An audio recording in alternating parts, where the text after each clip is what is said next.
Now, Mr. Chairman, we have turned our attention to a bill that would make a crime that which the United States Supreme Court has held for nearly 40 years to be a right under the Due Process Clause of the 14th Amendment.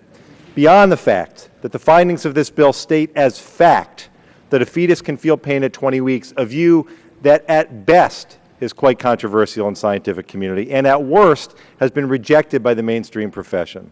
Beyond the fact that while this bill significantly limits the rights of women of District of Columbia, my colleagues have refused to allow the district's elected representative to defend her constituents' rights before this committee today. Beyond the fact that this bill refuses to include an exception to the ban in cases of rape or incest, and beyond the fact that the bill we are debating today is definitively unconstitutional. This bill is ultimately just another attempt by my Republican colleagues to roll back the clock on reproductive rights of women in this country and force the women of District of Columbia to return to a time of wire hangers and back alley abortions. By striking one of the bill's most absurd provisions, my amendment reveals just how outrageous this assault on women's rights really is. Among the civil remedies established by this bill, Mr. Chairman, is the right of current or former licensed health care providers of the woman seeking an abortion to bring an action seeking injunctive relief against the woman's doctor to prevent the doctor from performing or attempting any further abortions in violations of this bill. Let me be clear. This bill already makes abortion services past 20 weeks a criminal act.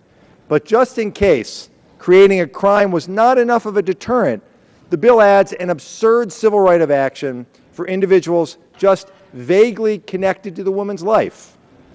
The bill would authorize any licensed health care professional who provided services at any time in the woman's life to bring an action of injunctive relief. Nowhere in this bill is the term current or former licensed health care provider defined, nor any explanation given as to why this group ought to have this right.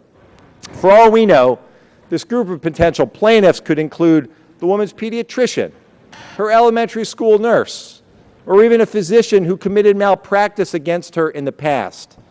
Allowing the inclusion of this absurd provision demonstrates not only how illogical this bill is, but even more seriously, how my colleagues will stop at nothing to limit the constitutional rights of women in this country.